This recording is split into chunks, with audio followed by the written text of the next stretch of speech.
The gravel crunches loudly under my boots, a sound that seems far too aggressive for the silence of the woods. The air here is stagnant, hanging heavy with the scent of pine needles and something sweeter, like rotting fruit. Mark is ahead of me, his camera already mounted to his shoulder stabilizer, the red recording light blinking like a single, unblinking eye. Sarah trails behind, her nose buried in a map that hasn't been updated since the 90s.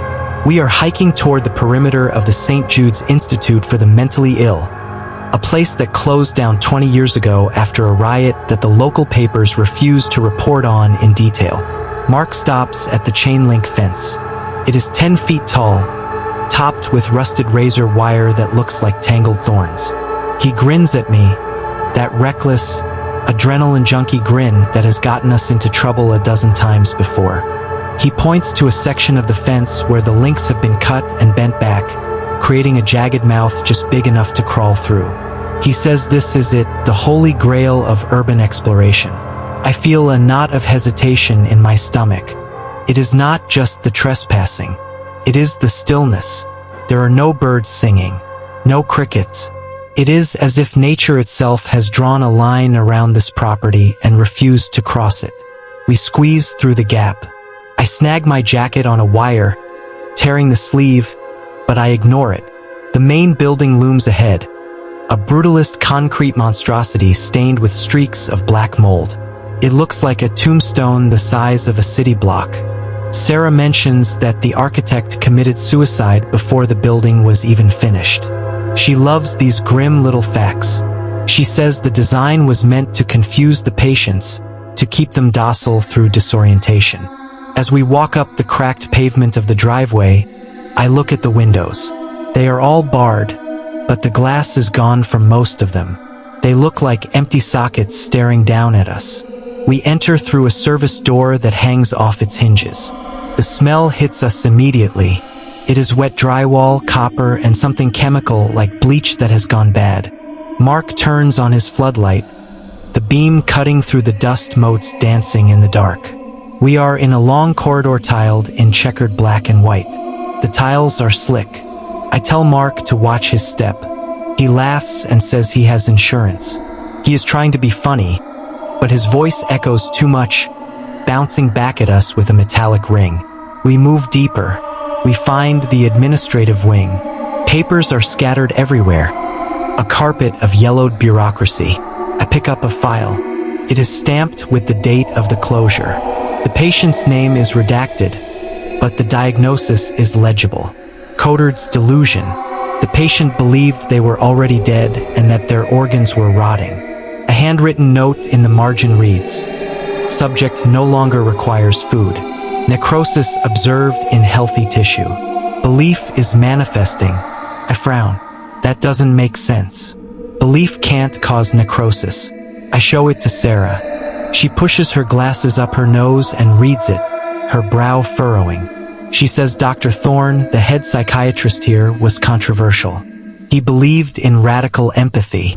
He thought if you fully immersed a patient in their delusion, they would process it and emerge sane. Suddenly, a loud clang echoes from the floors above. It sounds like a radiator being hit with a sledgehammer. Mark spins around with the camera. He whispers that we need to go up.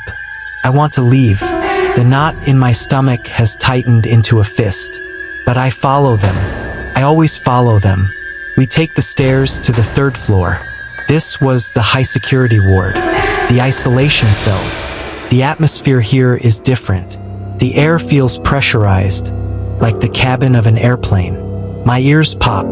Mark shines his light into the first cell. It is empty, save for a metal cot bolted to the floor, but the walls are covered in charcoal scratches. Thousands of them. They aren't random. They are drawings of eyes. Eyes of every shape and size, all focused on the center of the room. I step into the room to get a closer look. The moment I cross the threshold, I feel it. A prickling sensation on the back of my neck. I turn around. Mark and Sarah are in the hallway. They haven't moved, but I feel watched. Not by them, by the walls. I look closer at the drawings. The charcoal pupils seem to shift. I blink. They are looking at my left hand. I move my hand. The pupils track it. I scramble backward, stumbling into the hallway. Mark asks me what is wrong. I tell him the eyes are moving. He shines the light on the wall. They are just drawings. Static. Lifeless. He laughs and says the atmosphere is getting to me. He tells me to hydrate. I take a sip of water, but it tastes like ash. We move down the hall. We reach room 304. The door is heavy steel with a small sliding viewport. Sarah reads the plaque on the wall. Patient. Elias Vane. Delusion, hydrophobia. Believed the air was turning into water. We look through the viewport. The room is filled with furniture floating in midair. I freeze. Mark gasps. It isn't just floating. The bed, the chair, the small table. They are bobbing, drifting gently as if suspended in a current. But the room is dry. There is no water. It is just air. But the physics are wrong. A pillow drifts past the viewport, moving with the sluggish grace of a submerged object. Mark tries to open the door. I grab his arm. I tell him not to. If that door opens and the delusion is real, we might drown in dry air. He shakes me off. He needs the shot. He pulls the lever. The door creaks open. The sound is instant. A roaring, rushing noise, like a dam breaking. But nothing comes out. The air in the hallway remains thin. Mark steps inside. His movements instantly change. He slows down. His hair floats up, undulating as if he is underwater. He tries to speak, but only bubbles come out of his mouth. Bubbles of air, rising in the air. He looks at us, panic seizing his eyes. He is drowning in oxygen. He claws at his throat, his face turning blue. Sarah screams. She reaches in to grab him. I pull her back, terrified that if she crosses the threshold, the gravity of the delusion will take her too. Mark is flailing, kicking off the floor, swimming toward the ceiling. He hits the ceiling with a soft thump and stays there, pinned by buoyancy. He is convulsing. Then he goes still. We slam the door shut. The roaring stops. Silence returns, heavy and suffocating. Sarah is sobbing, pounding on the metal door. Pull her away. We have to go. We have to get help. We run back toward the stairs. But the stairs are gone. Where the stairwell used to be, there is a solid wall of brick. The mortar is fresh, wet. I touch it. It is warm. I look at the wall opposite it. There is a new door there. A wooden door, painted a cheerful, bright yellow that clashes violently with the asylum's decay. It looks like the front door of a suburban house. Sarah is hyperventilating. She says this isn't possible. She says we are hallucinating. I tell her it doesn't matter what it is, we need to find an exit. I try the yellow door. It is locked. I kick it. It swings open. We aren't in a hallway. We are in a forest. But it isn't outside. The trees are made of pipes and rusted metal rebar, wrapped in wire to look like bark. The leaves are scraps of hospital gowns, fluttering in a wind that smells like antiseptic. The sky above is a flat, painted ceiling of concrete, gray and oppressive. We are inside a massive room that has been terraformed by a mind that couldn't distinguish between nature and industry. We walk through the metal forest. The ground is soft, spongy. I look down. We are walking on mattresses, hundreds of dirty, stained mattresses stitched together to form the forest floor. Sarah stops. She points to a clearing. There is a man sitting on a stump made of concrete. He is wearing a doctor's coat, tattered and gray. He is weeping. It is Dr. Thorne, or what is left of him. He looks up at us. His eyes are gone. The sockets are smooth skin, as if eyes never existed there. He speaks. His voice sounds like it is coming from a radio in another room. He says he cured them. He says he gave them their worlds. He says the problem was that their worlds were bigger than the building. I ask him how to get out. He laughs. He says there is no out. There is only in. He points a finger at Sarah. He says she looks fragile, like glass. Sarah screams. I look at her.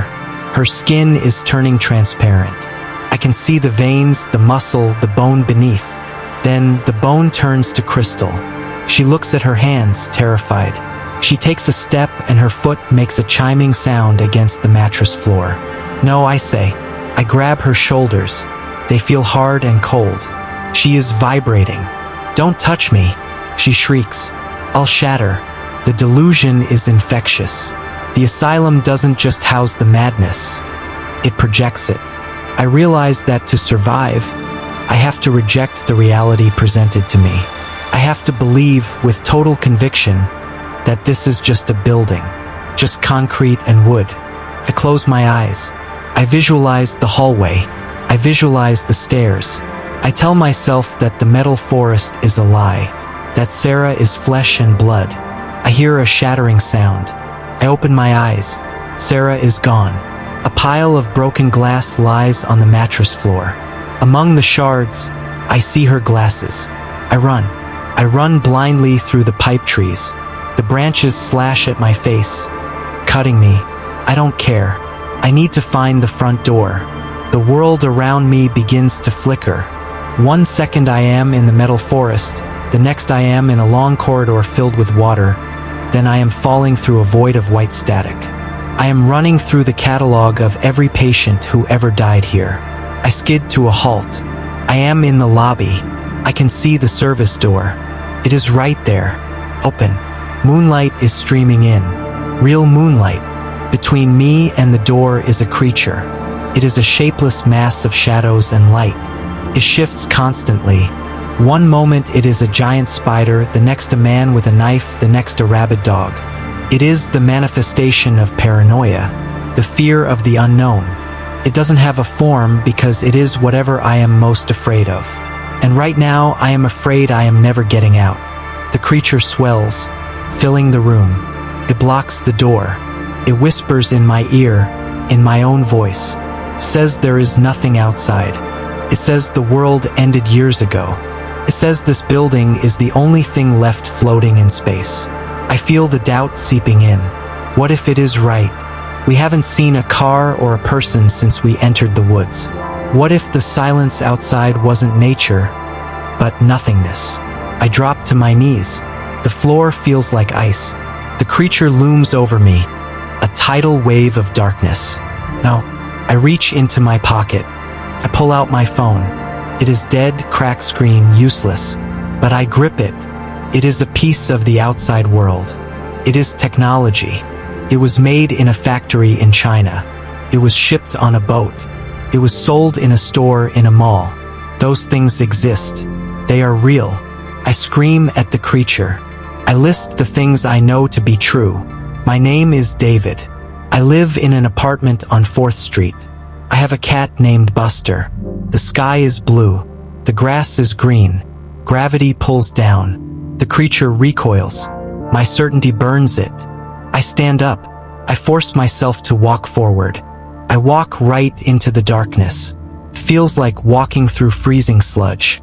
Tries to push me back, to rewrite my mind. It shows me images of my apartment burning, my cat dead, the world as a nuclear wasteland. I ignore them. I focus on the door, the rectangle of moonlight. I push through. I stumble. I fall onto gravel. The air is cold. I smell pine needles. I hear a cricket. I scramble up and run. I don't look back.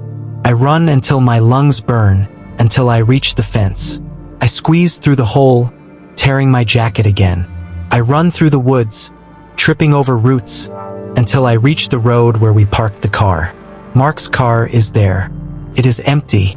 I lean against the hood, gasping, checking my body. I am flesh. I am solid.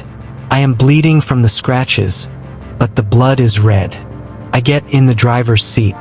The keys are in the ignition where Mark left them. I start the car. I drive. I drive fast, tearing down the winding mountain road. I reach the town at the bottom of the hill. The street lights are on. I see a gas station. I pull in just to see another human being. to confirm that reality is still here. I walk inside. The attendant is behind the counter, reading a magazine. He is an older man, balding, wearing a blue vest. I ask him for a bottle of water. My voice is raspy. He looks up. He smiles. It is a warm customer service smile. Certainly, he says. He hands me the water. I pay with a crumpled bill from my pocket. Our fingers touch. His hand is warm. I twist the cap off the water and take a long drink. It is cool and refreshing. I close my eyes, letting the relief wash over me. I made it. I kept my mind. How is the water? The attendant asks. Good, I say. It's good. He nods. We take pride in it, he says. It's very dry this time of year. I stop. I lower the bottle. What did you say? Ask.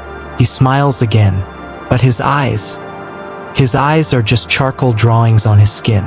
I said, the water is very dry, he whispers. I look down at the bottle. It isn't water. It is sand. I am pouring sand into my mouth. I cough, choking, spitting out grit. I look out the window of the gas station. The street lights aren't lights. They are glowing eyes on stalks, bending down to look at me. The cars passing by are just cardboard cutouts being pulled on strings. I didn't escape. I never left the room with the yellow door. I just found a new delusion. A delusion that I had escaped. And this one is so big, so detailed, that I will never find the edges of it. The attendant reaches out a hand that is turning into a spider's leg. Can I get you anything else? He asks. I scream, but no sound comes out. Only bubbles. Bubbles floating up into the dry air.